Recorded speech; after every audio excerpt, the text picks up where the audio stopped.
칠흑 같은 어둠 속 단 한 발의 총성이 텍사스의 광활한 대지를 뒤흔듭니다. 이것은 단순한 사냥이 아닙니다. 자존심과 편견, 그리고 오랜 믿음이 걸린 숙명적인 대결의 서막이었죠. 늙은 목장주 존의 눈에는 분노와 실망이 가득하고 그의 곁에는 위풍당당한 점원 셰퍼드 렉스가 서 있습니다. 그리고 그들의 싸늘한 시선 끝에는 멀리서 묵묵히 어둠을 응시하는 작은 동양에게 진돗개 진돌이 있습니다. 진돗개는 쓸모없어. 존의 외침은 과연 진실일까요? 아니면 거대한 반전의 시작일까요? 오늘 이야기는 힘과 지혜, 본능과 교감이라는 거대한 두 축이 충돌하며 빚어내는 감동의 대서사시입니다. 진돗개의 침묵 속에 숨겨진 경이로운 방역, 강력한 포식자와의 피할 수 없는 대결, 그리고 모든 예상을 뒤엎는 마지막 대역전극까지 한순간도 눈을 뗄 수 없는 이야기가 여러분을 기다립니다. 이 작은 개가 어떻게 거대한 텍사스 목장의 전설이 되었는지 그 위대한 가치를 증명해내는 여정을 함께 따라가 보시죠. 그러니까 편하게 보시기 전에 영상에 좋아요 눌러주시고 구독도 부탁드립니다. 제 채널 이름은 유산을 따라가기입니다. 지금부터 자세히 설명드리겠습니다. 텍사스의 태양은 모든 것을 집어삼킬 듯 뜨겁고 강렬했다. 그 태양 아래 수십 년간 흙먼지와 소똥 냄새에 절어온 사나이 존 웨슬리가 서 있었다. 그의 왕국은 지평선 끝까지 펼쳐진 광활한 목장이었다. 구릿빛으로 그을린 얼굴에 깊게 펜주름은 그가 이 땅과 함께 싸워온 세월의 훈장이었고 매처럼 날카로운 눈빛은 무엇이든 꿰뚫어 볼 듯한 자신감으로 가득했다. 존에게 세상은 단순했다. 강한 것은 살아남고 약한 것은 도태된다. 그의 곁에는 그 철학에 살아있는 증거, 점원 셰퍼드 렉스가 있었다. 칠흑같이 검은 털에 잘 발달한 근육, 금방이라도 적의 목덜미를 물어뜯을 듯한 강긴한 턱. 렉스는 존이 신뢰하는 모든 것, 즉 힘과 복종, 압도적인 존재감의 화신이었다. 렉스가 한번 짖으면 수백 마리의 양떼가 일사불란하게 움직였고 웬만한 코요테들은 그림자만 봐도 주랭랑을 쳤다. 그런 존의 왕국에 이질적인 존재가 나타난 것은 한 달 전이었다. 한국에서 날아온 나무 상자 안에는 존의 눈에 볼품없기 짝이 없는 중형견 한 마리가 들어있었다. 빳빳하게 성꼬리, 짙은 황색 털, 그리고 무엇보다 존을 가장 신경 쓰이게 하는 도무지 속을 알 수 없는 그 무표정한 눈빛, 개의 이름은 진돌이었다. 존은 진돌을 처음 본 순간부터 실망감을 감추지 않았다. 렉스의 절반밖에 안 되는 체구에 위협적이기보다는 다소곳해 보이는 인상. 저런 개가 어떻게 맹수들이 우글거리는 이 거친 땅에서 양떼를 지킬 수 있단 말인가. 존은 목장의 오랜 일꾼인 카를로스에게 툭 내뱉었다. 이 봐. 카를로스, 저게 좀 보게. 저게 한국 최고의 사냥개라고. 장난하는 것도 아니고. 내 뒷마당 다람쥐도 못 잡게 생겼군. 카를로스는 그저 어깨를 으쓱할 뿐이었다. 그 역시 렉스의 위용에 익숙해져 있었기에 진돌의 등장은 어딘가 미덥지 않았다. 진돌은 마치 자신이 이방인임을 아는 듯 좀처럼 다른 개나 사람들에게 다가서지 않았다. 그는 그저 멀찍이 떨어진 언덕 위 가장 높은 곳에 올라가 앉아 묵묵히 목장 전체를 내려다보는 것을 좋아했다. 마치 수도승처럼 혹은 영토를 살피는 고독한 왕처럼 그 모습은 존의 신경을 더욱 긁었다. 일은 하지 않고 폰만 잡는 게으름뱅이처럼 보였기 때문이다. 저 녀석은 일할 생각이 없는 게 분명해. 그저 먼 산만 바라보고 있잖나. 존의 불만은 하루가 다르게 쌓여갔다. 사실 텍사스의 목장주들은 20세기 초 거의 멸종 직전까지 갔던 텍사스 롱온소를 몇몇 선구자들의 헌신적인 노력으로 지켜낸 역사를 가지고 있다. 그들은 가치를 알아보는 눈이 누구보다 뛰어나다고 자부했지만 존의 눈에 진돌은 그저 가치 없는 존재일 뿐이었다. 어느 날 저녁, 존은 결심했다. 이 지긋지긋한 불편함을 끝내야 했다. 그는 결투를 신청하듯 선언했다. 자신의 신념이 옳다는 것을 힘이야말로 이 땅의 유일한 법칙이라는 것을 증명해야 했다. 그는 진돌과 렉스를 번갈아 보며 차가운 목소리로 말했다. 더 이상 저 쓸모없는 개가 내 목장에서 공짜 밥을 먹는 꼴은 못 보겠어. 그의 눈빛은 얼음장처럼 차가웠고 목소리에는 한치의 의심도 없었다. 그는 자신의 판단이 절대적으로 옳다고 믿었다. 진돌은 그저 감상에 젖은 늙은 친구의 마지막 실수일 뿐이라고 존은 결전의 날을 잡았다. 가장 혹독한 환경에서 가장 어려운 임무를 부여하여 두 개의 능력을 시험하기로, 그리고 그 결과는 모두의 앞에서 명백하게 드러날 것이었다. 존은 어둠이 내리는 목장을 바라보며 나지막이 읊조렸다. 그 목소리는 진돌에 대한 사형 선고나 다름없었다. 내일 저 개의 가치를 증명해 보이지? 아니, 쓸모없음을 증명하게 될 거야. 그 순간 언덕 위에서 그를 내려다보는 진돌의 눈이 어둠 속에서 섬광처럼 빛나는 것을 그는 알지 못했다. 과연 존의 거만한 선언은 현실이 될 것인가? 아니면 그는 자신이 평생 믿어온 세계가 송두리째 흔들리는 것을 목격하게 될까? 존이 진돌을 그토록 차갑게 대하는 데에는 단순한 편견 이상의 이유가 있었다. 진돌은 그에게 원치 않는 과거의 유산이자 잊고 싶었던 약속의 징표였다. 시간은 반세기 전으로 거슬러 올라간다. 차갑고 축축한 참호 속 앳된 얼굴의 존은 포탄이 빗발치는 이국의 땅에서 공포에 떨고 있었다. 바로 한국전쟁이었다. 그때 그의 곁을 지켜준 것은 말이 통하지 않는 작은 체구의 한국군 병사 김영호였다. 그들은 언어 대신 눈빛으로 대화했고 전우회라는 이름 아래 목숨을 나눴다. 한 번은 존이 부상을 입고 정신을 잃었을 때 김영호가 그를 등에 업고 수십 리길을 달려 의무대로 옮겼다. 그 덕분에 존은 목숨을 건질 수 있었다. 전쟁이 끝나고 각자의 고향으로 돌아가기 전날 밤 그들은 모닥불 앞에 앉아 오래된 약속을 했다. 김영호는 자신의 고향집에서 키우는 진돗개에 대해 자랑스럽게 이야기했다. 우리 진돗개는 말이야. 주인에게 목숨을 바치는 충견이야. 늑대도 두려워하지 않지.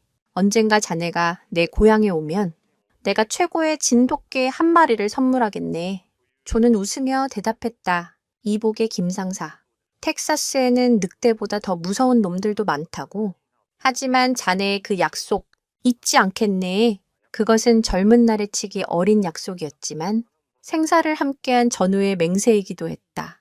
그들은 언젠가 평화로운 세상에서 다시 만나 한 명은 카우보이 모자를 쓰고 다른 한 명은 갓을 쓰고 함께 술잔을 기울이기로 약속했다. 하지만 세월은 무심했다. 그들은 각자의 삶에 쫓겨 수십 년간 편지만을 주고받았다. 존은 아버지의 목장을 물려받아 텍사스 최고의 목장주 중 하나가 되었고 김영호는 고향에서 가족을 꾸리고 평범한 농부로 늙어갔다. 그러던 어느 날 존은 김영호의 아들에게서 편지 한 통을 받았다. 아버지가 지병으로 세상을 떠났다는 소식이었다. 그리고 아버지가 돌아가시기 전 젊은 시절 텍사스의 전우에게 했던 약속을 꼭 지켜달라는 유언을 남겼다고 했다. 편지와 함께 온 것은 낡은 흑백 사진 한 장이었다. 사진 속에는 젊은 존과 김영호가 어깨 동무를 한 채 환하게 웃고 있었다. 존은 그 사진을 보며 한동안 말을 잃었다. 잊고 있던 과거의 기억, 함께 죽음의 문턱을 넘나들던 전우의 얼굴이 파노라마처럼 스쳐 지나갔다. 존의 가슴 한구석이 아릿하게 저려왔다. 그리고 한 달 후 약속대로 진돗개 한 마리가 태평양을 건너왔다. 바로 진돌이었다. 하지만 반세기가 흐른 지금 존은 더 이상 순수했던 젊은이가 아니었다. 그는 혹독한 현실과 싸우며 살아남은 냉정한 사업가이자 목장주였다. 그에게는 감상보다 효율이, 추억보다 실리가 중요했다. 진돌의 존재는 그에게 잊고 싶었던 전쟁의 상처와 지키지 못한 약속의 무게를 상기시키는 불편한 존재일 뿐이었다. 그는 진돌을 볼 때마다 빚을 진 듯한 기분에 사로잡혔다. 그래서 그는 더욱 진돌에게 쌀쌀맞게 굴었다. 진돌의 가치를 인정하는 것은 곧 자신의 나약했던 과거와 감상적인 약속을 인정하는 셔틀콕처럼 느껴졌기 때문이다. 이는 매우 흥미로운 심리적 방어 기제인데 때때로 사람들은 과거의 약속이나 은혜가 현재 자신의 독립성이나 신념을 위협한다고 느낄 때 그 상징물을 의도적으로 폄하하거나 거부하는 경향을 보인다. 존에게 진돌이 바로 그런 존재였다. 존은 죽은 전우와의 약속 때문에 진돌을 참아 내쫓지는 못했지만 그렇다고 마음을 열 생각도 없었다. 그는 진돌을 없는 존재처럼 취급하기로 마음먹었다. 그저 목장 한 구석에서 조용히 늙어 죽게 내버려 두는 것이 그가 죽은 친구에게 해줄 수 있는 최선의 배려라고 생각했다. 그는 진돌의 목줄을 풀어주며 혼잣말처럼 중얼거렸다. 영호, 미안하네. 하지만 세상이 변했어. 여긴 더 이상 자네가 알던 그런 낭만적인 곳이 아니야. 그 말은 어쩌면 진돌이 아니라 과거의 자신에게 하는 변명이었을지도 모른다. 그는 진돌을 외면함으로써 짊어지고 싶지 않은 과거의 무게로부터 도망치려 했던 것이다. 하지만 그는 몰랐다. 진돌은 그저 평범한 개가 아니었다. 그는 수천 년 동안 한반도의 혹독한 자연 속에서 살아남은 사냥꾼의 후예였으며 죽은 주인의 마지막 명령을 가슴에 품고 온 충직한 사자였다. 과연 존은 언제까지 진실을 외면할 수 있을까? 오래된 약속의 무게는 그의 목장을 어떤 운명으로 이끌게 될까? 진돌이 목장에 온 후 보이지 않는 서열과 차가운 벽이 그를 옥죄기 시작했다. 목장의 모든 것은 렉스를 중심으로 돌아갔다. 아침이 되면 존은 렉스의 머리를 쓰다듬으며 하루를 시작했고 일꾼들은 렉스에게 가장 좋은 고기 부위를 던져주며 환심을 사려 했었다. 렉스는 자신이 이 구역의 왕이라는 것을 잘 알고 있었다. 그는 위풍당당하게 목장을 어슬렁거리며 다른 개들에게 자신의 힘을 과시했다. 다른 목양견들은 렉스의 눈치를 보며 그의 심기를 거스르지 않으려 조심했고 렉스가 으르렁거리기만 해도 꼬리를 내리고 납작 엎드렸다. 그야말로 완벽한 군주제 사회였다. 이런 환경에서 진돌은 철저한 외톨이였다. 그는 렉스의 서열에 도전하지도 않았고 다른 개들의 무리에 끼려 하지도 않았다. 식사 시간이 되면 그는 모든 개들이 식사를 마칠 때까지 멀찍이서 기다렸다가 남은 음식을 조용히 먹고 사라졌다. 마치 그림자처럼 그의 존재감은 희미했다. 일꾼들 역시 존의 눈치를 보며 진도를 넘는 사람 취급했다. 가끔 마음씨 좋은 멕시코 출신 노인 마누엘만이 몰래 물그릇을 채워주거나 빵 조각을 던져줄 뿐이었다. 마누엘은 진돌의 눈에서 깊은 슬픔과 무언가 알 수 없는 지혜를 읽었지만 감히 존의 앞에서 그를 변호할 용기는 없었다. 진돌은 대부분의 시간을 그가 가장 좋아하는 장소, 목장이 한눈에 내려다 보이는 작은 언덕 위에서 보냈다. 그는 몇 시간이고 미동도 없이 앉아 바람의 냄새를 맡고 멀리서 들려오는 소리에 귀를 기울였다. 그의 시선은 양떼의 움직임, 하늘을 나는 매의 궤적, 그리고 숲풀 속에서 부스럭거리는 작은 생명체들의 움직임까지 목장에서 일어나는 모든 일을 놓치지 않았다. 존의 눈에는 그저 게으름을 피우는 것처럼 보였지만 사실 진돌은 자신만의 방식으로 정보를 수집하고 지형을 익히고 있었다. 그는 이 낯선 땅의 법칙을 온몸으로 배우고 있었던 것이다. 진돗개는 원래 자신의 영역에 대한 경계심과 관찰력이 매우 뛰어난 견종이다. 그들은 섣불리 힘을 과시하기보다 먼저 주변 환경을 완벽하게 파악하고 적의 약점을 분석하는 지능적인 사냥꾼의 본능을 가지고 있다.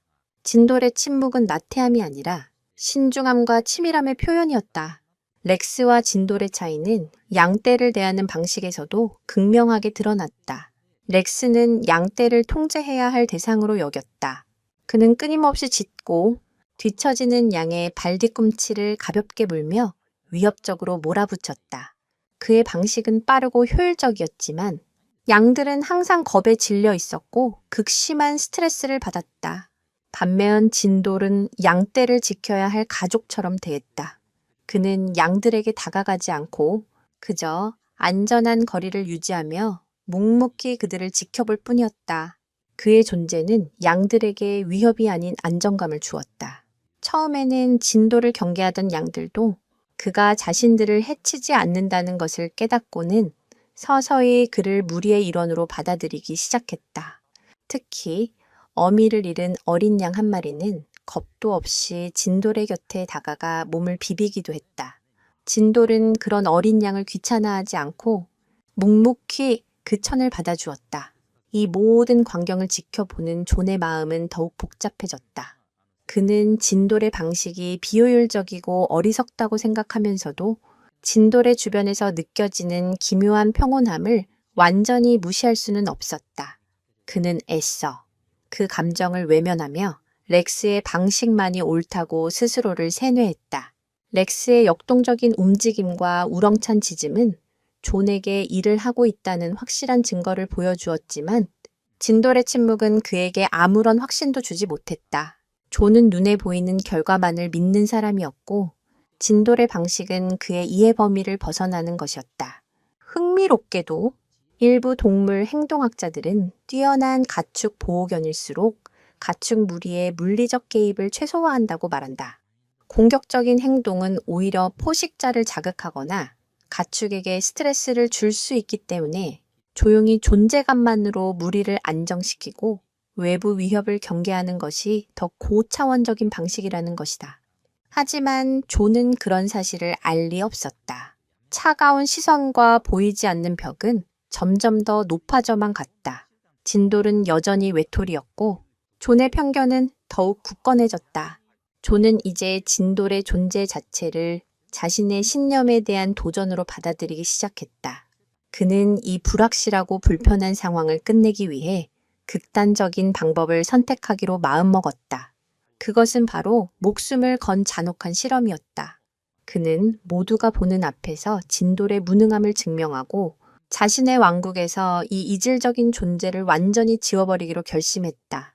과연 이 잔혹한 실험은 존의 편견을 만족시키는 것으로 끝날까? 아니면 모두의 예상을 뒤엎고 침묵하던 이방인이 자신의 진정한 가치를 증명하는 무대가 될 것인가?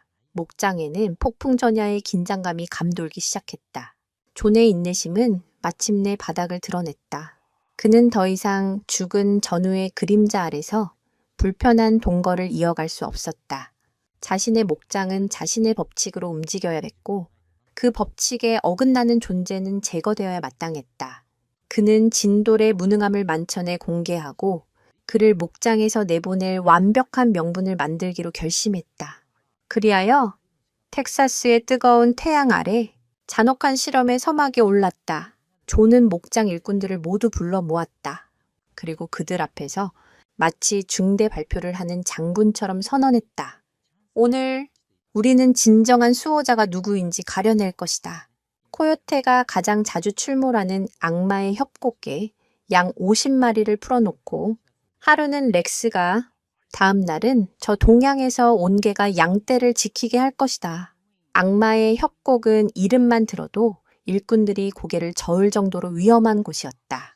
지형이 험하고 수풀이 우거져 포식자들이 숨기 좋았으며 특히 굶주린 코요테 무리가 밤마다 어슬렁거리는 곳으로 악명이 높았다.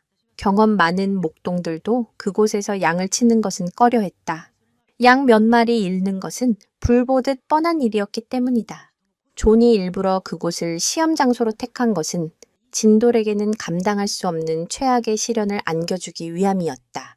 그는 진돌이 코요테의 습격에 혼비백산하여 꽁무니를 빼거나 기껏해야 양 한두 마리 잃는 수준이 아니라 무리 전체를 위험에 빠뜨릴 것이라고 확신했다.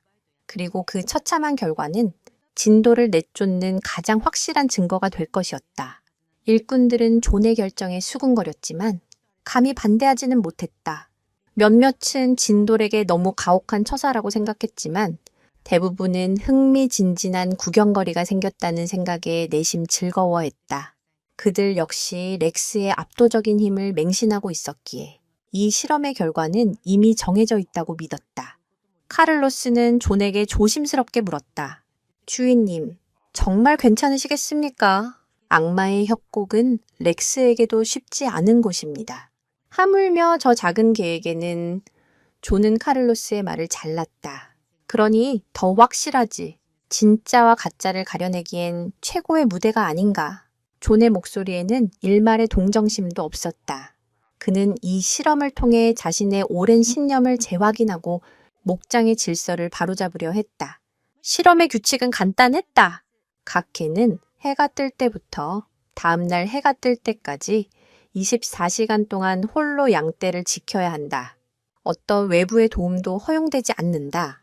존과 몇몇 일꾼은 멀리 떨어진 언덕에서 망원경으로 상황을 지켜볼 것이었다. 이는 개의 능력을 평가하는 동시에 양떼의 손실을 최소화하기 위한 조치였다. 하지만 존의 진짜 속내는 따로 있었다. 그는 진돌이 실패하는 결정적인 순간을 자신의 눈으로 똑똑히 목격하고 싶었던 것이다.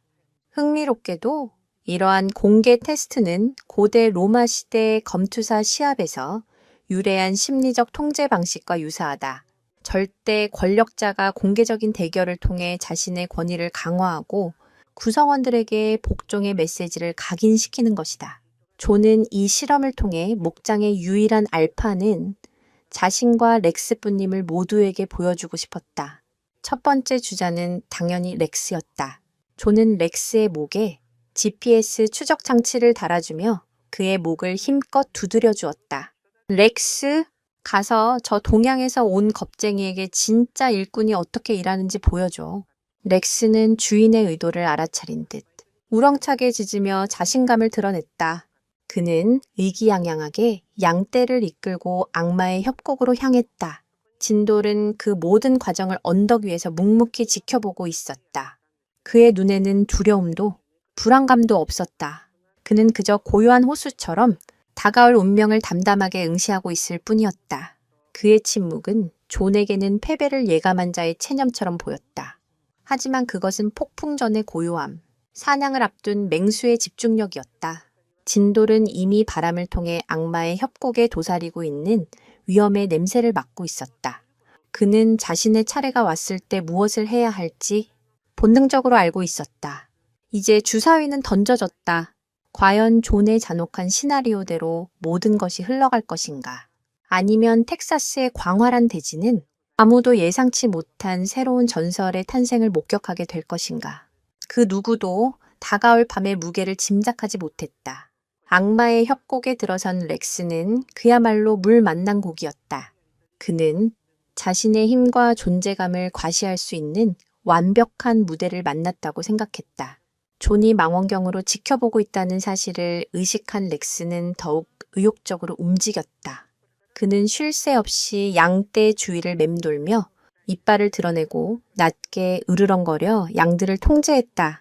양들은 겁에 질려 서로에게 바싹 붙어 거대한 덩어리처럼 움직였다.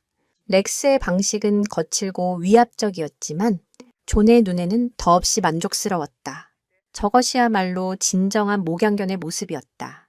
양떼를 압도하고 잠재적인 위협에 한치의 물러섬도 보이지 않는 저돌성. 존은 옆에 있는 카를로스에게 거보라는 듯이 말했다. 저 봤나? 저게 바로 경험과 혈통의 차이야. 렉스는 자신이 무엇을 해야 하는지 정확히 알고 있어. 해가 중천에 떴을 때 첫 번째 위협이 모습을 드러냈다. 덤불 속에서 정찰 나온 코요테 2마리가 모습을 드러낸 것이다. 그들은 양떼의 규모와 경비 태세를 살피러 온 정찰병들이었다. 렉스는 그들을 발견하자마자 한치의 망설임도 없이 뛰쳐나갔다. 그의 속도는 번개와 같았고 짖음소리는 천둥과 같았다. 그는 코요테들을 향해 맹렬하게 돌진하며 금방이라도 목을 물어뜯을 듯한 기세를 보였다. 코요테들은 렉스의 엄청난 기세와 거대한 체구에 압도되어 제대로 된 저항 한번 해보지 못하고 꼬리를 내린 채 숲속으로 달아났다. 렉스는 거기서 멈추지 않고 그들이 사라진 방향을 향해 한참 동안 위협적으로 짖어대며 자신의 영역임을 분명히 했다. 존은 망원경을 통해 그 광경을 지켜보며 흡족한 미소를 지었다. 그래, 저거야. 적에게는 한치의 자비도 보여서는 안 돼. 처음부터 싹을 잘라버려야지. 렉스의 방식은 존이 평생을 믿어온 힘의 논리를 완벽하게 구현하고 있었다.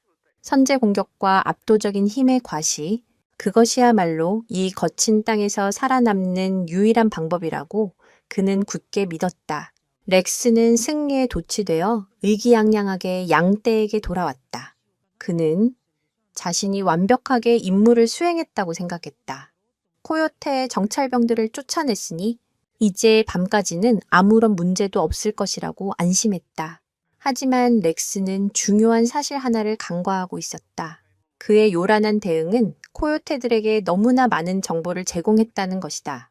코요테들은 매우 지능적인 동물로 사냥하기 전에 상대의 성향과 방어 패턴을 철저히 분석한다. 렉스의 공격적인 행동을 통해 코요테 무리는 이 목장의 수호자가 단 한 마리이며 매우 직선적이고 공격적인 성향을 가졌다는 것을 파악했다. 그들은 이제 렉스의 힘을 정면으로 상대하는 대신 그의 예측 가능한 행동 패턴을 역이용할 교활한 계획을 세우기 시작했다. 렉스는 스스로 자신의 패를 모두 보여준 셈이었다. 사실 야생동물 전문가들에 따르면 셰퍼드와 같은 공격적인 견종은 단기적인 위협을 쫓아내는 데는 효과적이지만 장기적인 심리전이나 지능적인 포식자 무리를 상대하는 데는 오히려 약점을 보일 수 있다. 그들의 예측 가능한 공격성은 오히려 노련한 포식자들에게 이용당할 빌미를 제공하기 때문이다. 해가 서쪽으로 기울기 시작하자 렉스는 다소 지친 기색을 보였다. 낮 동안 끊임없이 양떼를 몰고 코요테를 추격하며 너무 많은 에너지를 소모했기 때문이다. 그는 양떼를 협곡의 비교적 평탄한 곳에 몰아넣고 자신은 그 앞에서 잠시 숨을 골랐다. 존은 렉스가 밤을 대비해 체력을 비축하고 있다고 생각하며 대견스러워했다. 그는 이미 마음속으로 이번 실험의 승자를 결정했다. 내일 아침 진돌이 처참하게 실패하고 나면 모두가 자신의 판단이 옳았음을 인정하게 될 것이었다. 그는 진돌이 과연 코요테의 그림자라도 보고 버텨낼 수 있을지 의심했다. 아마 짖음소리만 듣고도 꽁무니를 빼고 목장으로 도망쳐 올 것이라고 굳게 믿었다. 존은 망원경에서 눈을 떼고 의자에 깊숙이 몸을 기댔다. 모든 것이 그의 예상대로 순조롭게 진행되고 있었다. 렉스는 힘과 용맹함으로 자신의 가치를 증명했고 이제 남은 것은 진돌의 무능함을 확인하는 일뿐이었다. 하지만 그가 보지 못하는 어둠 속에서 코요테 무리는 렉스의 허점을 파고들 음흉한 계획을 세우고 있었다. 렉스의 힘은 과연 다가오는 어둠 속에서도 통할 수 있을까? 그리고 그의 요란한 승리는 사실 더 큰 위협을 불러들이는 서곡에 불과했던 것은 아닐까? 악마의 협곡에 밤이 내리자 진짜 시험이 시작되고 있었다. 다음 날 아침, 존은 예상대로 렉스가 양떼를 완벽하게 지켜냈다는 보고를 받았다. 밤사이 코요테들의 소규모 습격이 몇 차례 있었지만 렉스가 모두 격퇴했다고 했다. 양 한 마리 잃지 않은 완벽한 승리였다. 존의 어깨는 한껏 으쓱해졌다. 그는 의기양양하게 진도를 불렀다. 야, 이제 내 차례다. 렉스가 어떻게 하는지 똑똑히 봤겠지. 과연 네가 저 녀석의 반이라도 할 수 있을지 지켜보겠다. 그의 목소리에는 조롱과 비아냥이 가득했다. 진돌은 아무런 대꾸 없이 묵묵히 존의 앞으로 걸어 나왔다. 그리고는 양떼를 향해 천천히 걸어갔다. 그의 발걸음에는 렉스와 같은 위압감이나 흥분은 없었다. 그저 고요하고 차분할 뿐이었다. 진돌은 양떼를 이끌고 악마의 협곡으로 들어섰다. 하지만 그는 렉스처럼 양들을 거칠게 몰아붙이지 않았다. 그는 그저 양떼가 스스로 움직이도록 내버려 둔 채 조금 떨어진 곳에서 그들을 따라 걸을 뿐이었다. 양들은 렉스의 감시 아래 있을 때보다 훨씬 평온해 보였다. 존은 망원경으로 그 모습을 지켜보며 혀를 찼다. 저게 일하는 태도인가? 저건 그냥 산책하는 거잖나. 저러다 양 한 마리가 멋대로 사라져도 모를 거야. 존의 분노는 시간이 갈수록 점점 더 커져갔다. 진돌은 협곡에 도착한 후에도 양떼를 한 곳에 모으려고 애쓰지 않았다. 그는 곧장 협곡에서 가장 높은 바위 언덕으로 올라가 버렸다. 그리고는 그곳에 자리를 잡고 앉아 마치 명상이라도 하듯 주변 풍경을 내려다보기 시작했다. 양들은 처음에는 낯선 환경에 불안해하며 흩어지려는 기미를 보였다. 하지만 신기하게도 그들은 언덕 위에서 자신들을 묵묵히 지켜보는 진돌의 존재를 의식하고부터는 바위 언덕을 중심으로 방향을 크게 벗어나지 않고 풀을 뜯기 시작했다. 마치 보이지 않는 울타리가 쳐진 것처럼. 하지만 존의 눈에는 그저 우연의 일치처럼 보였다. 그가 보기에 진돌은 명백한 태업을 하고 있었다. 그는 렉스처럼 소리치지도 뛰어다니지도 양들을 통제하지도 않았다. 그저 언덕 위에서 침묵하는 관찰자처럼 앉아있을 뿐이었다. 저놈은 겁을 먹은 게 틀림없어. 코요테가 나타나면 가장 먼저 도망치기 좋은 높은 곳에 자리를 잡은 거야. 존은 자신의 해석에 강한 확신을 가졌다. 시간이 흘러 해가 기울기 시작했지만 진돌의 태도에는 변함이 없었다. 그는 여전히 미동도 없이 같은 자리를 지키고 있었다. 존의 분노는 극에 달했다. 그는 당장이라도 달려가 진돌의 멱살이라도 잡고 싶은 심정이었다. 저 쓸모없는 게 내 당장 저놈을 끌어내서 존이 자리에서 벌떡 일어서려는 순간 카를로스가 그를 만류했다. 주인님, 조금만 더 지켜보시죠. 아직 아무 일도 일어나지 않았습니다. 하지만 존에게는 이미 모든 것이 끝난 것처럼 보였다.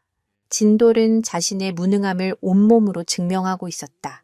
진돗개의 이러한 행동은 사실 전략적 위치 선정이라는 매우 고도화된 경계 방식이다. 이는 넓은 시야를 확보하여 적의 접근을 미리 파악하고 자신의 위치를 노출시켜 적에게 심리적 압박을 주는 효과가 있다. 또한 최소한의 에너지로 최대한의 영역을 통제하는 매우 효율적인 방식이지만 존처럼 힘의 과시를 중시하는 사람에게는 이해하기 어려운 행동이었다. 존은 주먹을 불끈 쥐며 다시 자리에 앉았다. 그는 진돌이 코요테에게 처참하게 당하는 모습을 똑똑히 지켜본 뒤 그를 목장에서 영원히 추방하리라 다짐했다. 그는 진돌이 실패하기만을 간절히 바랐다. 자신의 신념이 옳았음을, 저 동양에서 온 이질적인 존재는 자신의 왕국에 어울리지 않는다는 것을 증명하고 싶었다. 어둠이 서서히 협곡을 집어삼키기 시작했다. 바람소리가 더욱 스산하게 들려왔고 멀리서 정체를 알 수 없는 짐승의 울음소리가 들려왔다. 이제 곧 코요테들이 활동을 시작할 시간이었다. 존은 잔인한 미소를 지으며 망원경에 다시 눈을 갖다 댔다. 야, 이제 쇼가 시작될 시간이군. 그는 진돌이 겁에 질려 지저대거나 꼬리를 내리고 도망치는 모습을 상상했다. 하지만 언덕 위의 진돌은 여전히 바위처럼 굳건하게 앉아 어둠을 응시하고 있었다. 과연 이 침묵은 무능함의 증거일까? 아니면 상상을 초월하는 거대한 폭풍의 전조일까? 존의 조급한 기대와는 달리 협곡의 밤은 기묘할 정도로 고요하게 흘러가고 있었다. 악마의 협곡에 완전한 어둠이 내렸다. 존은 야간 투시경으로 바뀐 망원경을 통해 여전히 언덕 위에 앉아있는 진돌을 주시했다. 그의 인내심은 한계에 다다르고 있었다. 바로 그때 숲의 가장자리에서 움직임이 포착되었다. 어둠 속에서 번뜩이는 수십 개의 눈. 어제보다 훨씬 더 많은 수의 코요테 무리가 모습을 드러낸 것이다. 그들은 어제 렉스와의 조우를 통해 이 구역의 방어가 허술하지 않다는 것을 알았지만 동시에 수호자가 단 한 마리뿐이라는 정보도 얻었다. 오늘은 대규모 병력을 동원해 정면 돌파를 시도할 작정이었다. 코요테 무리의 우두머리로 보이는 유난히 덩치가 크고 흉터가 많은 녀석이 앞으로 나서며 무리를 이끌었다. 존은 속으로 쾌재를 불렀다. 드디어 올 것이 왔군. 이제 저 겁쟁이 개의 비참한 최후를 보게 되겠지. 그는 진돌이 겁에 질려 비명을 지르며 도망칠 것이라고 굳게 믿었다. 하지만 진돌의 반응은 그의 예상을 완전히 빗나갔다.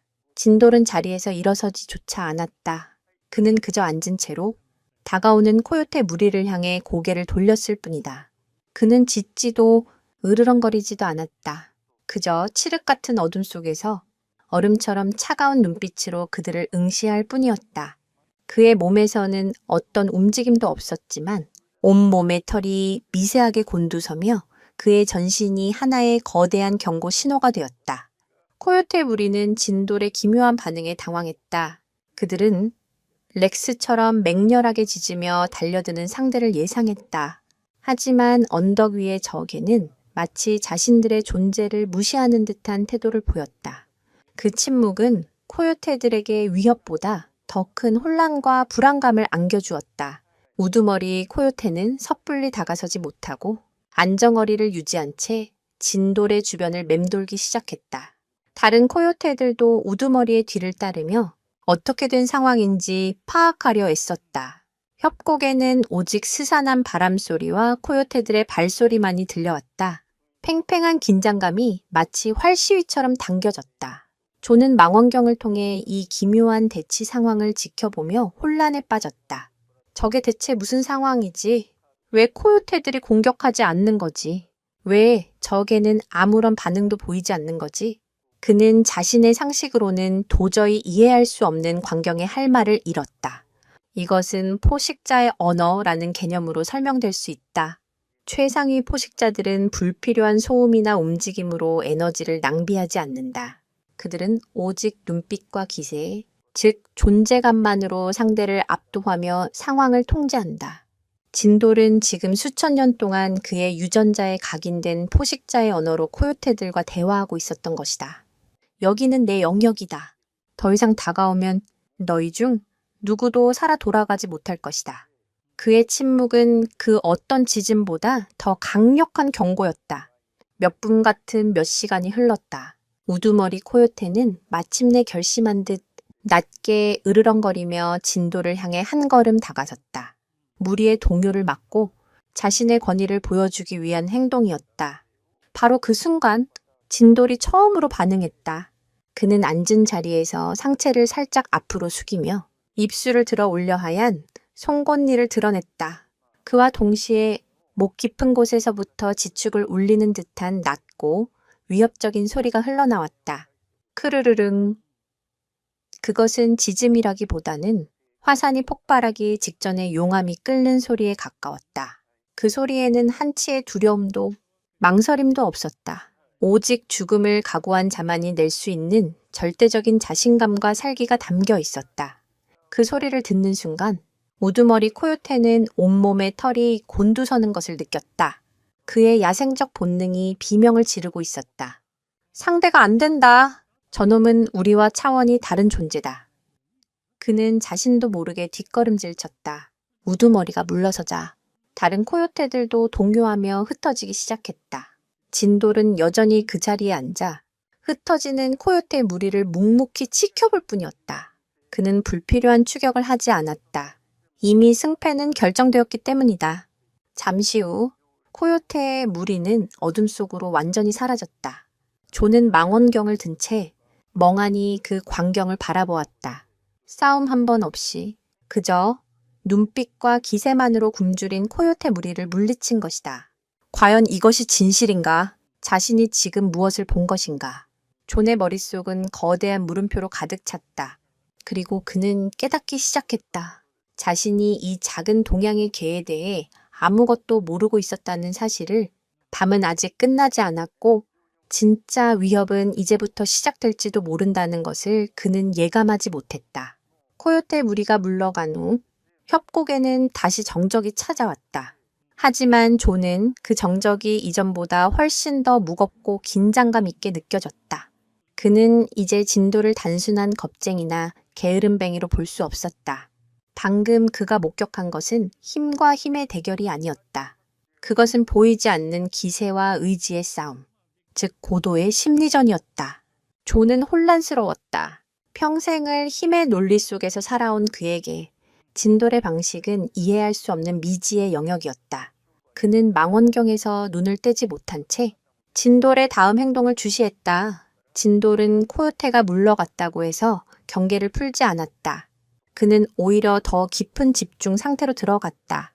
그는 언덕 위에서 내려와 양떼에게 다가갔다. 하지만 여전히 양들을 위협하거나 몰아붙이지 않았다.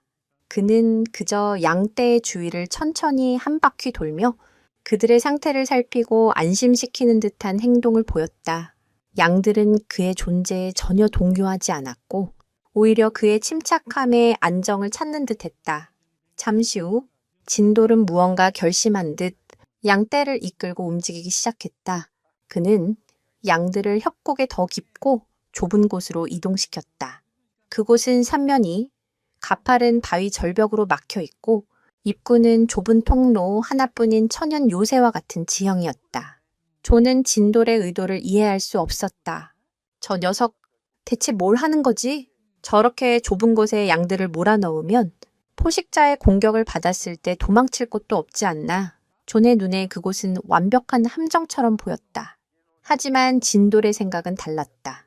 그는 코요테들이 한번 물러났지만 결코 포기하지 않았다는 것을 알고 있었다. 그들은 분명 다른 방법을 동원해 다시 공격해 올 것이다. 넓은 개활지에서는 사방에서 들어오는 공격을 혼자 막아내기 어렵다. 하지만 입구가 하나뿐인 좁은 지형에서는 그 입구만 지키면 수백의 적도 막아낼 수 있다. 진돌은 본능적으로 방어에 가장 유리한 지점을 찾아낸 것이다.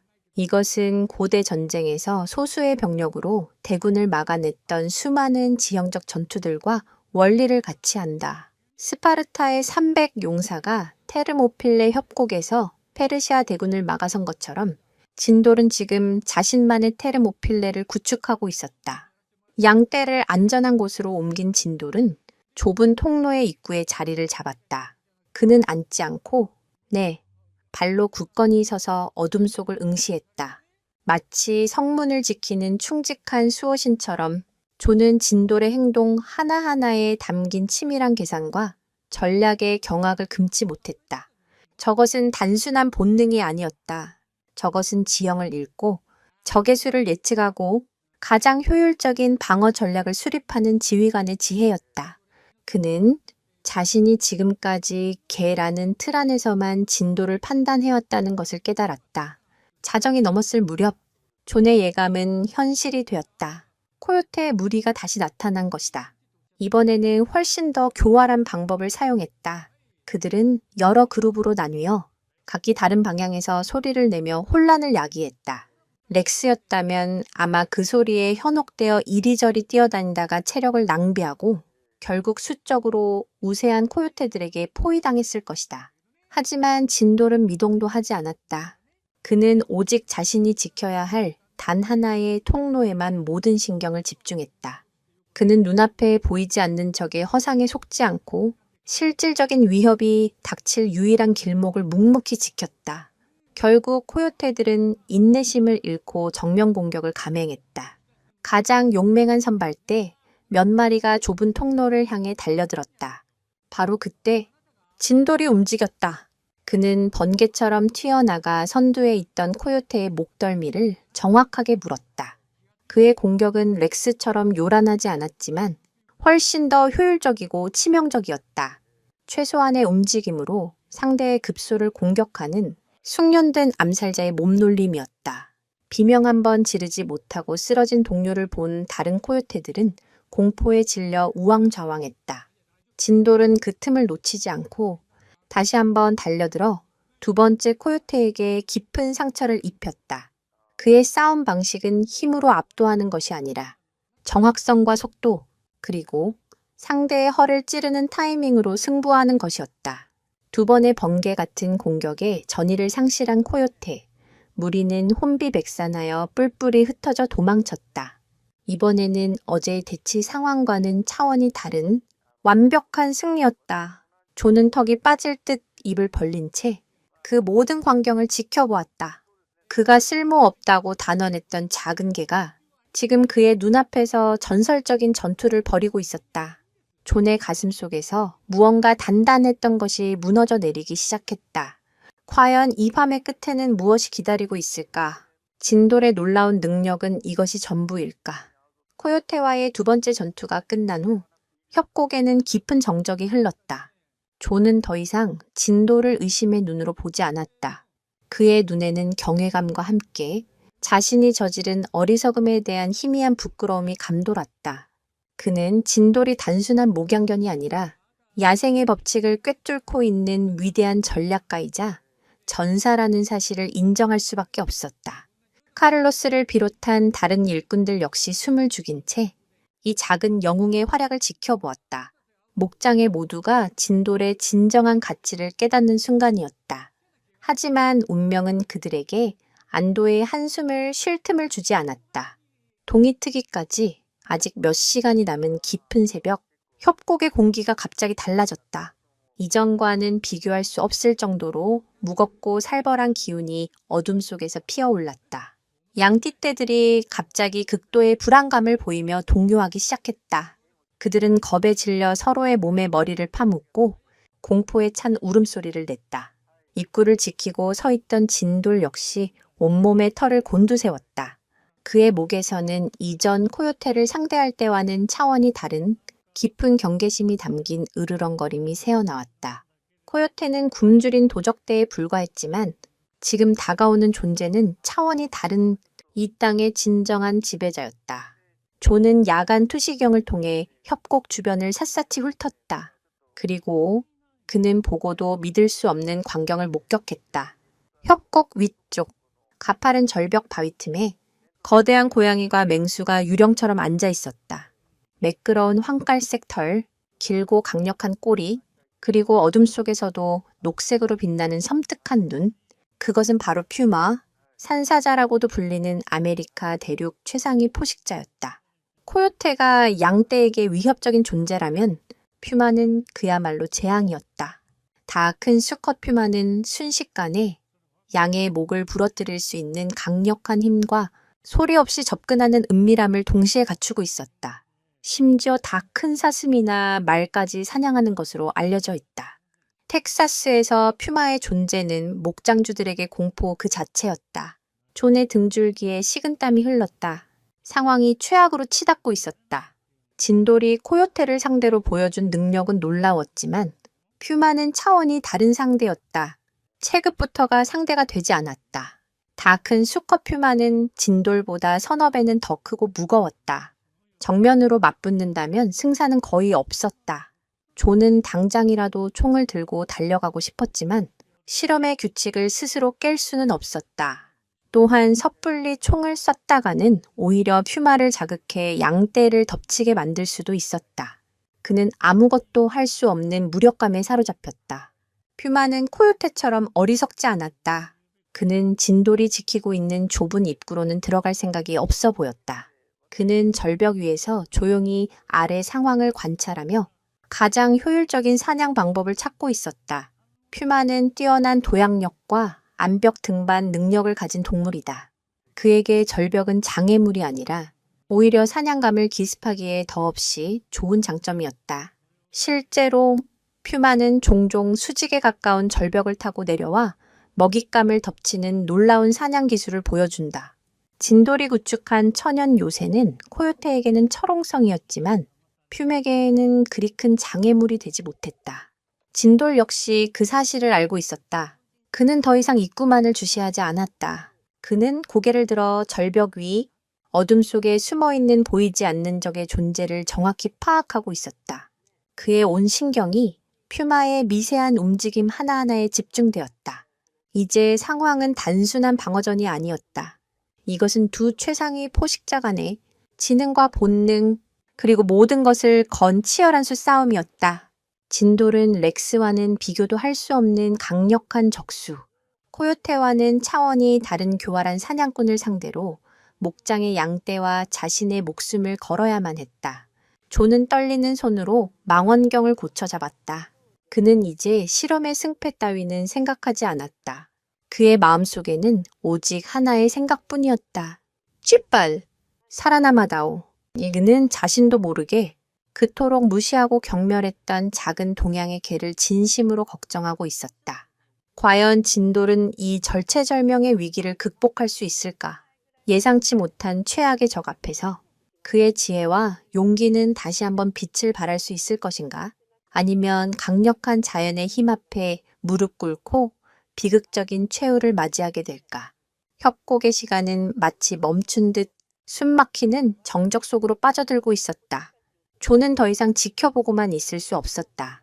퓨마는 진돌 혼자서 감당할 수 있는 상대가 아니었다. 그는 자신의 어리석은 실험이 끔찍한 비극으로 끝나는 것을 원치 않았다. 그는 결국 자신의 원칙을 깨고 무전을 통해 카를로스에게 다급하게 지시했다. 카를로스, 지금 당장 렉스를 데리고 협곡으로 가. 진돌을 도와야 해. 존의 마음속에는 이미 진돌에 대한 걱정이 가득했다. 하지만 그의 결정은 상황을 더욱 악화시키는 결과를 낳고 말았다. 그의 머릿속에는 여전히 강력한 적에게는 더 강력한 힘으로 맞서야 한다는 낡은 공식이 남아 있었기 때문이다. 렉스는 존의 명령을 받자마자 억눌렸던 투지를 불태우며 협곡으로 달려갔다. 그는 진돌이 코요테를 물리쳤다는 사실에 자존심이 상해 있었고 이번 기회에 퓨마를 직접 상대함으로써 자신의 우월함을 증명하고 싶었다. 협곡에 도착한 렉스는 퓨마의 존재를 확인하자마자 이성을 잃고 맹렬하게 지저대기 시작했다. 그는 퓨마가 있는 절벽 아래를 맴돌며 당장이라도 기어 올라갈 듯한 기세로 위협했다. 그의 요란한 행동은 퓨마를 자극하기에 충분했다. 하지만 노련한 사냥꾼인 퓨마는 렉스의 도발에 넘어가지 않았다. 오히려 그는 렉스의 직선적이고 공격적인 성향을 간파하고 그것을 역이용할 교활한 계획을 세웠다. 퓨마는 일부러 절벽 아래로 작은 돌멩이를 굴려 렉스의 주의를 끌었다. 그리고 렉스가 그 소리에 반응해 한쪽으로 달려가는 순간 유령처럼 반대편 절벽으로 몸을 옮겨 순식간에 아래로 뛰어내렸다. 퓨마의 목표는 렉스가 아니었다. 그의 목표는 처음부터 양떼였다. 퓨마는 렉스가 자신에게 정신이 팔린 틈을 타 순식간에 양떼의 가장자리에 있던 어린 양 한 마리를 낚아채 다시 절벽 위로 사라졌다. 모든 것이 눈 깜짝할 사이에 일어났다. 렉스는 뒤늦게 상황을 파악하고 분노에 차 지저댔지만 이미 어린 양은 퓨마의 입에 물려 숨이 끊어진 뒤였다. 존은 망원경을 통해 그 모든 광경을 무력하게 지켜볼 수밖에 없었다. 자신이 믿었던 영웅, 렉스는 퓨마의 계략에 완벽하게 놀아났고 결국 소중한 양 한 마리를 잃고 말았다. 렉스의 실패는 단순한 실수 그 이상이었다. 그것은 존이 평생을 믿어왔던 신념, 즉 힘과 공격성만이 모든 것을 해결해 준다는 믿음이 송두리째 무너져 내리는 순간이었다. 그는 힘만 믿고 날뛰던 렉스가 오히려 상황을 악화시켰다는 사실을 깨달았다. 만약 진돌 혼자 있었다면 그의 침착함과 지혜로 다른 해결책을 찾았을지도 모른다. 하지만 자신의 섣부른 개입이 모든 것을 망쳐버렸다. 존은 깊은 자괴감에 빠졌다. 그는 자신의 편견과 오만이 렉스를 실패로 이끌었고 무고한 생명을 잃게 만들었다고 생각했다. 그는 자신이 목장주로서 그리고 한 명의 책임자로서 완전히 실패했다고 느꼈다. 그의 왕국은 완벽하지 않았고 그의 신념은 절대적이지 않았다. 그는 그저 고집센 늙은이에 불과했다. 무너진 것은 렉스의 명성만이 아니었다. 존의 자존심과 확신, 그가 수십 년간 쌓아 올린 가치관의 탑이 와르르 무너져 내리고 있었다. 한편 이 모든 상황을 지켜본 진돌은 렉스를 비난하지 않았다. 그는 그저 사라진 어린 양의 냄새가 남아있는 곳을 한동안 바라보다가 다시 자신의 자리로 돌아와 묵묵히 경계를 계속했다. 그의 눈빛은 그 어느 때보다 더 깊고 진지해졌다. 그는 알았다. 퓨마는 한번 사냥에 성공했기 때문에 반드시 다시 돌아올 것이라는 것을, 그리고 다음번에는 누구의 도움도 없이 오직 자신만의 힘과 지혜로 이 위기를 극복해야 한다는 것을. 영웅의 실패는 목장에 깊은 절망감을 안겨주었다. 존의 믿음은 뿌리째 흔들렸고 이제 그 누구도 퓨마를 막을 수 없을 것이라는 공포가 모두를 휩쌌다.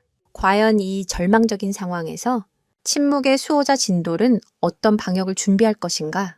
한 번의 실패로 모든 것이 끝난 것일까? 아니면 이것은 더 위대한 전설을 위한 마지막 시련의 시작일까? 어둠 속에서 퓨마의 녹색 눈이 다시 한번 번뜩이고 있었다. 렉스의 실패로 인한 충격과 절망감이 목장을 뒤덮었다.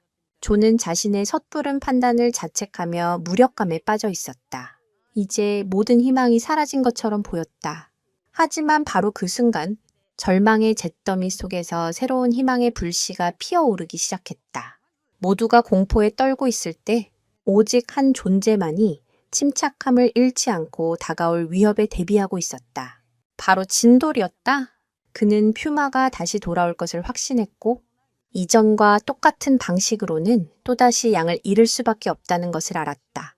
그는 새로운 전략이 필요했다. 진돌은 퓨마의 공격 패턴을 분석하기 시작했다. 퓨마는 정면 대결을 피하고 지형의 이점을 활용해 기습하는 방식을 선호했다. 특히 높은 곳에서 아래를 공격하는 데 능숙했다. 그렇다면 해답은 간단했다. 퓨마가 활용할 수 있는 지형적 이점을 원천적으로 차단하는 것. 진돌은 다시 한번 양떼를 이끌고 움직이기 시작했다. 이번에 그가 향한 곳은 이전의 천연 요새가 아니었다. 그곳은 이미 퓨맥의 약점이 노출된 장소였다. 진돌은 마치 노련한 지질학자처럼 협곡의 지형을 샅샅이 훑으며 새로운 피난처를 찾았다. 그의 발걸음이 멈춘 곳은 겉보기에는 아무런 특징도 없는 거대한 바위더미 앞이었다. 하지만 진돌은 그 바위더미 뒤에 숨겨진 좁은 틈새를 발견했다. 그 틈새는 마치 동굴의 입구처럼 보였다. 진돌은 망설임 없이 그 틈새로 들어갔고 양떼떼도 그의 뒤를 따랐다. 존과 일꾼들은 망원경을 통해 그 모습을 지켜보며 어리둥절했다. 저 좁은 동굴 속에 그 많은 양들이 다 들어갈 수 있을까? 그리고 동굴은 막다른 길이 아닐까? 만약 그렇다면 퓨맥의 도간에 든 쥐 신세가 되는 것이나 마찬가지였다. 존의 마음속에 다시 불안감이 싹 텄다. 하지만 잠시 후 존은 자신의 눈을 의심했다. 진돌이 이끄는 양떼는 동굴을 통과해 반대편으로 나타났다.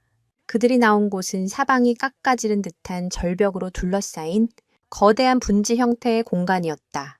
마치 화산의 분화구처럼 외부와는 완전히 차단된 완벽한 은신처였다. 더 놀라운 것은 그 분지의 천장이 거대한 바위 처마로 덮여 있어 위에서는 내부를 거의 들여다볼 수 없다는 점이었다. 퓨마가 아무리 뛰어난 암벽 등반가라 할지라도 이 숨겨진 요새를 발견하거나 위에서 공격하는 것은 불가능에 가까웠다. 진돗개가 이처럼 지형지물을 활용하는 능력은 오랜 세월 동안 한반도의 험준한 산악 지형에서 사냥하며 살아남기 위해 터득한 생존의 지혜다. 그들은 단순히 힘으로 사냥하는 것이 아니라 주변 환경을 자신의 무기로 사용하는 데 매우 능숙하다. 존은 할 말을 잃었다. 이것은 우연이 아니었다. 진돌은 이 협곡의 지도를 머릿속에 완벽하게 그리고 있었던 것이다. 그는 퓨마의 공격 루트를 예측하고 그 공격을 완벽하게 무력화시킬 수 있는 최적의 장소를 찾아냈다. 이것은 단순한 개의 본능을 넘어선 명장의 지략과도 같은 것이었다. 그는 자신이 수십 년간 살아온 이 땅에 대해 저 작은 동양의 개보다도 모르고 있었다는 사실에 깊은 부끄러움을 느꼈다. 그는 더 이상 렉스와 진돌을 비교하지 않았다. 렉스가 용맹한 병사라면 진돌은 모든 전장을 꿰뚫어 보는 위대한 장군이었다. 아니나 다를까. 잠시 후 퓨마가 다시 모습을 드러냈다.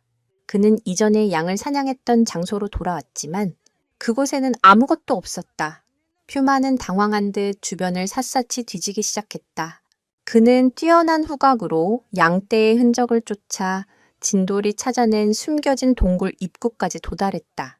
하지만 동굴 안에서 흘러나오는 수많은 양들의 냄새와 입구를 떡 버티고 서 있는 진돌의 존재감 때문에 섣불리 안으로 들어서지 못했다.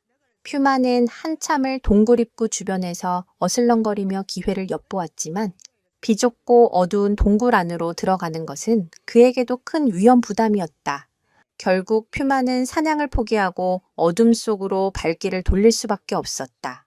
진돌은 힘 한 번 쓰지 않고 오직 지형을 읽는 지혜 하나만으로 죄상이 포식자인 퓨마를 물리친 것이다. 존은 그 광경을 보며 자신도 모르게 탄성을 내뱉었다.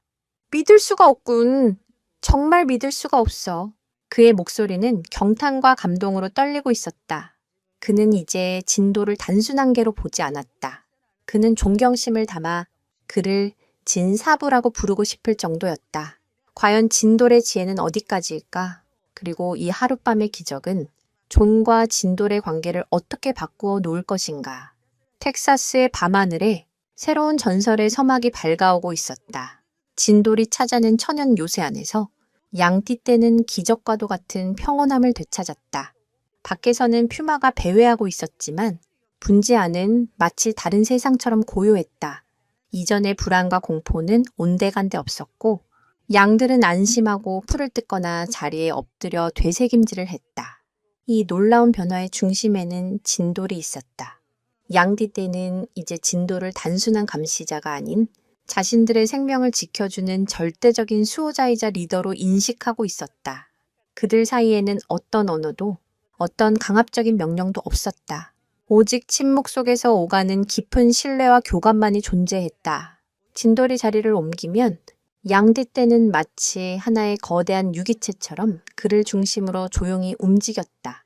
진돌이 경계 태세를 취하면 양들은 즉시 움직임을 멈추고 그의 다음 신호를 기다렸다. 이것은 렉스가 힘과 위협으로 만들어낸 강압적인 복종과는 차원이 다른 자발적이고 완전한 신뢰 관계였다. 양들은 진돌의 침묵 속에서 그 어떤 우렁찬 외침보다 더 강력한 안정감과 믿음을 느끼고 있었다. 조는 망원경을 통해 이 경이로운 광경을 지켜보았다. 그는 평생을 가축과 함께 살아왔지만 동물들 사이에 저토록 깊은 유대감이 형성되는 것은 처음 보았다. 그는 진돌이 어떻게 저렇게 짧은 시간 안에 양들의 마음을 얻었는지 도저히 이해할 수 없었다. 사실 이러한 현상은 리더 동물의 카리스마라는 개념으로 설명될 수 있다. 무리의 생존이 위협받는 극한 상황에서 침착하고 지혜로운 판단력으로 위기를 극복하는 리더가 나타나면 무리 구성원들은 그에게 절대적인 신뢰를 보내게 된다. 진돌은 코요테와 퓨마의 위협 속에서 자신의 능력을 완벽하게 증명했고 그 결과 양떼의 무조건적인 신뢰를 얻게 된 것이다. 특히 인상적인 장면은 이전에 어미를 잃고 진돌의 곁을 맴돌던 그 어린 양과의 관계였다. 이제 그 어린 양은 진돌의 그림자처럼 그를 따라다녔다. 진돌이 앉으면 그 옆에 찰싹 붙어 앉았고 진돌이 이동하면 그의 바로 뒤를 따랐다. 진돌은 그런 어린 양을 귀찮아하지 않고 마치 자신의 새끼처럼 보살폈다. 가끔은 혀로 어린 양의 털을 핥아주기도 했다. 그 모습은 종을 뛰어넘는 따뜻하고 아름다운 교감 그 자체였다. 조는 그 모습을 보며 가슴 한구석이 뭉클해지는 것을 느꼈다. 그는 자신이 진돌에게서 빼앗으려 했던 것이 단순한 쓸모가 아니라 이토록 고귀하고 아름다운 관계와 신뢰였다는 사실을 깨달았다. 시간이 흘러 동쪽 하늘이 서서히 밝아오기 시작했다. 24시간의 기나긴 실험이 끝나가고 있었다. 퓨마는 더 이상 나타나지 않았다. 진돌은 단 한 마리의 추가 손실도 없이 완벽하게 양떼를 지켜냈다. 조는 자리에서 일어나 말없이 협곡을 향해 걸어가기 시작했다. 카를로스와 다른 일꾼들도 그의 뒤를 따랐다. 그들의 얼굴에는 이제 더 이상 호기심이나 조롱의 빛이 없었다. 오직 경외와 존경심만이 가득했다. 존이 분지로 들어가는 동굴 입구에 다다랐을 때 진돌이 그의 앞을 막아섰다. 아직 동이 트기 전이라. 그의 임무는 끝나지 않았기 때문이다. 진돌은 존을 향해 으르렁거리지는 않았지만 그의 눈빛은 단호했다. 아직은 안 돼. 내 허락 없이는 아무도 들어올 수 없어. 존은 진돌의 눈을 마주 보았다. 그는 그 눈빛에서 자신을 향한 적개심이 아니라 자신의 임무를 완수하려는 투철한 책임감을 읽었다. 존은 말없이 고개를 끄덕이며 진돌의 의사를 존중한다는 뜻을 표했다. 그리고 그는 동이 완전히 틀 때까지 밖에서 묵묵히 기다렸다. 한때 목장의 절대 군주였던 그가 이제는 자신이 무시했던 작은 개 앞에서 겸손하게 허락을 기다리고 있었다. 마침내 태양이 솟아오르고 약속된 시간이 되었다. 진돌은 그제야 경계를 풀고 존에게 길을 비켜주었다. 존은 분지 안으로 들어서며 평화롭게 풀을 뜯고 있는 양떼와 그들을 지켜낸 작은 영웅 진돌을 번갈아 보았다. 말로 표현할 수 없는 감정이 그의 가슴 속에서 소용돌이쳤다. 무언의 신뢰가 쌓인 것은 비단 진돌과 양떼 사이만이 아니었다. 이 하룻밤 사이에 존과 진돌 사이에도 보이지 않는 신뢰의 다리가 놓이기 시작했다. 하지만 그들의 시련은 아직 완전히 끝난 것이 아니었다. 마지막까지 방심할 수 없는 위험이 그들을 기다리고 있었다. 과연 그들은 무사히 목장으로 돌아갈 수 있을까? 그리고 이 감동적인 재회는 어떤 결말을 맞이하게 될까? 동이 트고 모든 상황이 끝났다고 생각한 순간 예기치 못한 비극이 발생했다. 안심하고 분지를 빠져나가던 양떼 속에서 호기심 많은 어린 양 한 마리가 무리에서 이탈해 다른 길로 빠져버린 것이다. 하필이면 그곳은 퓨마가 숨어 있을 법한 험준한 바위지대였다. 진돌과 존을 포함한 그 누구도 그 사실을 미처 알아채지 못했다. 양떼를 이끌고 목장으로 돌아가던 진돌은 문득 자신의 곁에 있어야 할 어린 양이 보이지 않는다는 것을 깨달았다. 그는 즉시 걸음을 멈추고 코를 들어 바람 속에서 어린 양의 냄새를 찾기 시작했다. 진돌의 불안한 움직임을 본 존 역시 무언가 잘못되었음을 직감했다. 그는 카를로스에게 양떼를 맡기고 진돌의 뒤를 따랐다. 진돌은 잠시의 망설임도 없이 어린 양이 사라진 바위지대를 향해 전력으로 달려갔다. 그의 속도는 마치 화살과도 같았다. 그의 머릿속에는 오직 길 잃은 어린 양을 구해야 한다는 생각뿐이었다. 그 어린 양은 이제 그에게 단순한 보호 대상이 아니라 마음을 나눈 작은 가족과도 같은 존재였기 때문이다. 진돌이 바위지대에 도착했을 때 그는 최악의 상황과 마주했다. 길을 잃고 겁에 질려 울고 있는 어린 양의 바로 뒤에 밤새 사냥감을 놓쳐 굶주려 있던 퓨마가 소리 없이 접근하고 있었던 것이다. 퓨마는 어린 양을 덮치기 직전이었다. 진돌은 한치의 망설임도 없이 자신의 몸을 날려 퓨마와 어린 양 사이를 가로막았다. 휴레우령. 진돌의 입에서 경고의 외침이 터져 나왔다. 그는 자신의 몸집보다 몇 배는 더 큰 퓨마 앞에서 단 한 걸음도 물러서지 않았다. 퓨마는 예상치 못한 방해꾼의 등장에 심기가 불편한 듯 날카로운 이빨을 드러내며 위협했다. 하지만 진돌의 눈에는 두려움이 없었다. 오직 자신의 뒤에 있는 연약한 생명을 지키겠다는 결연한 의지만이 불타오르고 있었다. 이제 선택의 여지는 없었다. 피할 수 없는 싸움. 목숨을 건 처절한 혈투가 시작된 것이다. 퓨마가 먼저 공격을 시작했다. 그는 거대한 앞발을 휘둘러 진돌을 내리치려 했다. 그 힘은 실로 엄청나서 제대로 맞았다면 진돌의 두개골은 산산조각 났을 것이다. 하지만 진돌은 퓨마의 공격을 예측한 듯 놀라운 민첩성으로 몸을 날려 공격을 피했다. 그리고는 퓨마의 옆구리를 파고들어 날카로운 이빨로 깊은 상처를 냈다. 진돗개의 싸움 방식은 체격의 불리함을 극복하기 위해 진화해 왔다. 그들은 멧돼지와 같은 거대한 맹수를 사냥할 때도 정면으로 부딪히지 않는다. 대신 끊임없이 움직이며 상대의 체력을 소진시키고 빈틈을 노려 치명적인 부위를 공격하는 치고 빠지기 전술을 사용한다. 진돌은 지금 자신의 유전자에 각인된 수천 년의 사냥 기술을 총동원하고 있었다. 그는 퓨마의 거대한 몸집과 힘에 맞서는 대신 자신의 장점인 속도와 민첩성을 10분 활용했다. 그는 퓨마의 주위를 쉴 새 없이 맴돌며 퓨마가 공격을 위해 몸을 돌릴 때마다 번개처럼 달려들어 다리나 옆구리를 물고 빠졌다. 퓨마는 진돌의 성가신 공격에 분노가 폭발했다. 그는 거대한 몸을 날려 진돌을 덮치려 했지만 진돌은 마치 춤을 추듯 그 공격을 아슬아슬하게 피했다. 하지만 싸움이 길어질수록 체격의 차이는 극복하기 힘든 벽이 되어갔다.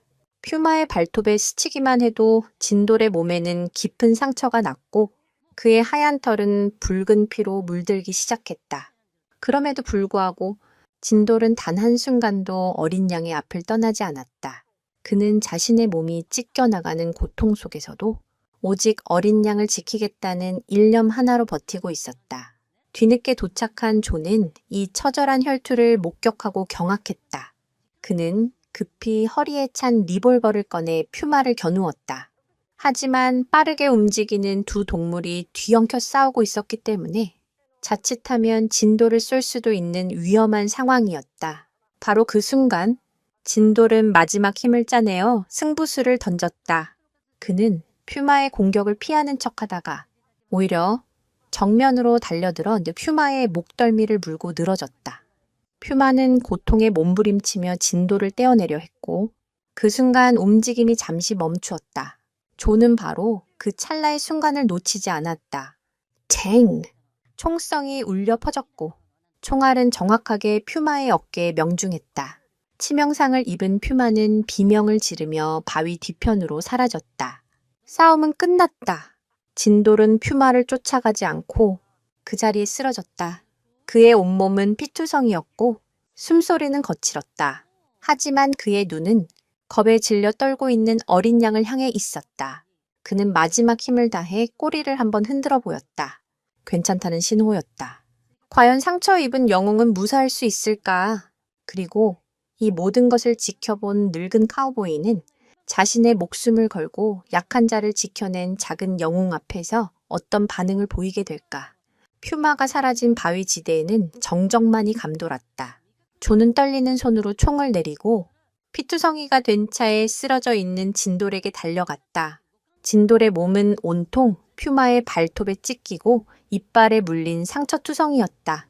붉은 피가 하얀 털을 적셔 마치 눈밭에 핀 동백꽃처럼 처연하게 보였다. 숨은 가쁘게 몰아쉬고 있었고 생명의 불꽃이 금방이라도 꺼질 듯 위태로워 보였다. 그 옆에는 겁에 질린 어린 양이 어쩔 줄 몰라 하며 진돌의 곁을 맴돌고 있었다.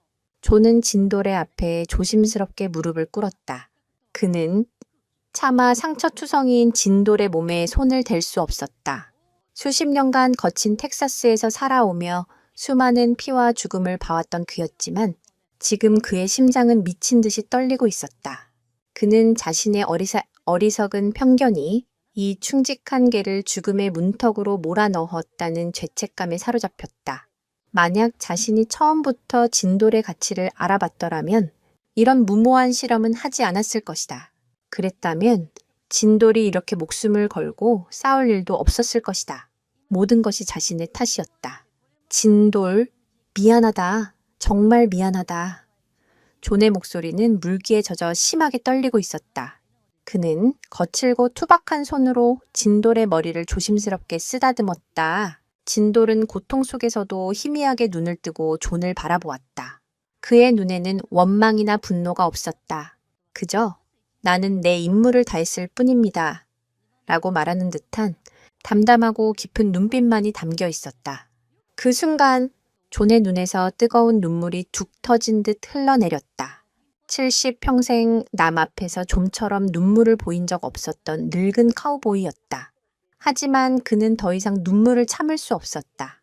그 눈물은 진돌에 대한 미안함이자 자신의 어리석음에 대한 참회였고 죽은 전우에 대한 뒤늦은 사죄이기도 했다.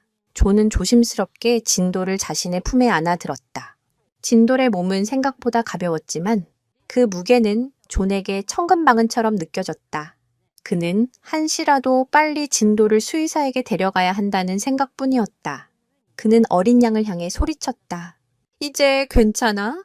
어서 내 엄마에게 돌아가. 어린 양은 그제야 안심한 듯 울음소리를 내며 목장을 향해 달려갔다. 존은 진돌을 안고 비틀거리며 산을 내려왔다. 그의 머릿속에는 반세기 전 전쟁터에서 부상당한 자신을 업고 달리던 친구 김영호의 모습이 겹쳐졌다. 그때 영호가 자신을 살렸듯이 이제는 자신이 그의 충견을 살려야만 했다. 이것은 그가 죽은 친구에게 진 빚을 갚을 수 있는 마지막 기회였다. 목장으로 돌아온 존은 픽업 트럭에 진돌을 싣고 미친 듯이 달렸다. 가장 가까운 도시에 있는 동물병원까지는 2시간이 넘게 걸리는 거리였다. 그는 운전하는 내내 뒷좌석에 누워있는 진돌에게 계속해서 말을 걸었다. 정신 차려야 해! 진돌, 죽으면 안 돼. 내가 잘못했다. 제발, 제발 사람한다오. 그의 외침은 절규에 가까웠다. 그는 이제 진돌을 단순한 개가 아닌 목숨을 나눈 전우이자 자신의 어리석음을 깨우쳐준 스승으로 여기고 있었다. 한 가지 흥미로운 사실은 개와 인간 사이의 유대감은 종종 생사를 넘나드는 극적인 경험을 통해 폭발적으로 깊어진다는 것이다. 위험한 상황에서 서로를 구한 경험은 뇌의 옥시토신 분비를 촉진하여 단순한 주종 관계를 넘어선 깊은 정서적 연결을 만들어낸다. 존과 진돌은 지금 바로 그 순간을 겪고 있었다. 동물병원에 도착했을 때 진돌의 상태는 매우 위중했다. 과다출혈과 쇼크 상태. 수의사는 고개를 저으며 최악의 경우를 준비해야 할지도 모른다고 말했다.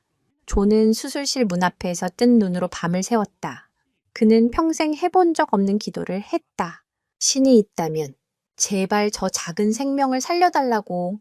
그는 만약 진돌이 살아난다면 남은 평생을 그에게 속죄하며 살겠다고 맹세했다. 길고 긴 밤이 지나고 마침내 수술실 문이 열렸다. 지친 얼굴의 수의사가 존에게 다가와 말했다. 그 한마디에 상처 입은 영혼과 늙은 카우보이의 운명이 걸려 있었다. 과연 기적은 일어날 것인가? 진돌은 다시 눈을 뜰 수 있을까?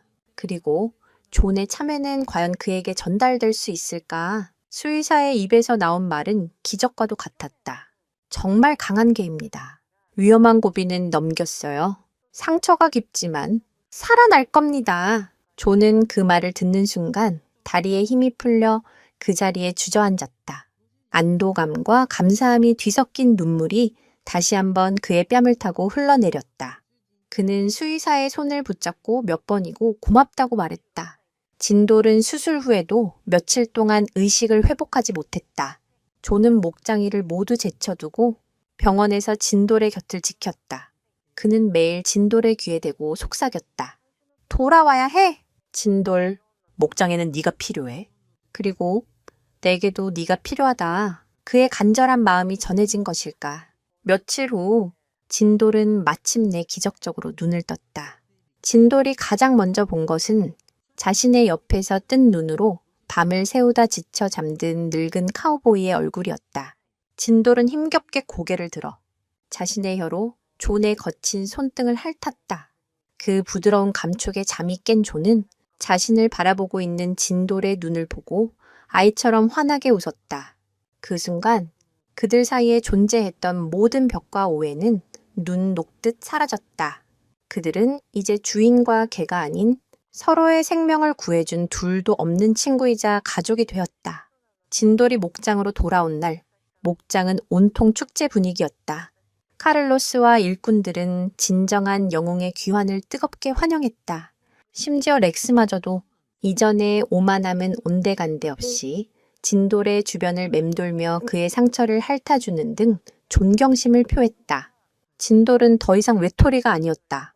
그는 이제 텍사스의 광활한 목장을 지키는 전설적인 수호자이자 모두의 사랑과 존경을 받는 존재가 되었다. 그의 상처는 점차 아물었고 예전의 기력을 되찾았다.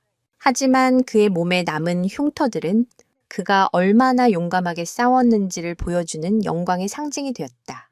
존은 그날 이후 완전히 다른 사람이 되었다. 그는 더 이상 힘만을 숭배하는 고집센 늙은이가 아니었다. 그는 진도를 통해 힘보다 더 위대한 가치, 즉 지혜와 용기, 그리고 희생과 신뢰의 중요성을 깨달았다. 그는 진도를 단순한 목양견으로 대하지 않았다. 그는 진도를 자신의 사업 파트너이자 인생의 동반자로 대우했다. 그는 매일 아침 진돌과 함께 목장을 순찰했고 중요한 결정을 내릴 때면 마치 사람에게 조언을 구하듯 진돌의 의견을 묻는 신용을 하기도 했다. 존의 변화는 여기서 그치지 않았다. 그는 자신의 어리석었던 편견을 세상에 알리고 진돗개의 위대함을 전파하는 전도사가 되기로 결심했다. 그는 지역 신문사와 인터뷰를 하고 목장주 협회 모임에 나가 진돌의 이야기를 전했다. 여러분, 우리는 지금까지 힘세고 덩치 큰 개만이 최고의 목양견이라고 믿어왔습니다. 하지만 저는 틀렸습니다. 진정한 강함은 덩치나 이빨에서 나오는 것이 아닙니다. 그것은 자신의 목숨을 걸고 약한 자를 지키려는 용기, 그리고 보이지 않는 위협까지 읽어내는 지혜에서 나옵니다.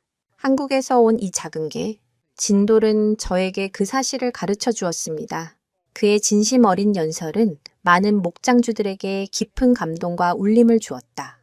존의 노력 덕분에 텍사스를 넘어 미국 전역에 진돗개의 우수성이 알려지기 시작했다. 많은 사람들이 진돌의 이야기를 듣고 진돗개에 대해 새로운 인식을 갖게 되었다. 진돌은 단순한 개 한 마리가 아니라 편견을 넘어 진정한 가치를 증명해낸 희망의 상징이 되었다. 그는 텍사스의 푸른 초원에 울려 퍼지는 새로운 전설이 되었다. 오늘도 진돌은 그가 가장 좋아하는 언덕 위에 앉아 자신의 왕국이 된 광활한 목장을 내려다본다. 그의 곁에는 이제 더 이상 외롭지 않다. 늙은 카우보이 존이 나란히 앉아 석양에 물드는 아름다운 풍경을 함께 바라보고 있다. 존은 진돌의 목을 부드럽게 쓰다듬으며 나지막이 말한다.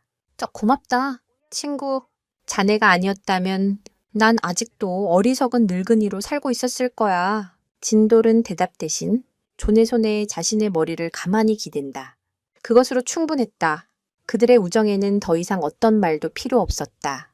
하지만 그들의 평화는 오래가지 않을지도 모릅니다. 그날 밤 목장 주변을 순찰하던 카를로스는 땅 위에서 거대하고 기이한 발자국을 발견합니다. 그것은 코요테의 것도 퓨마의 것도 아니었습니다.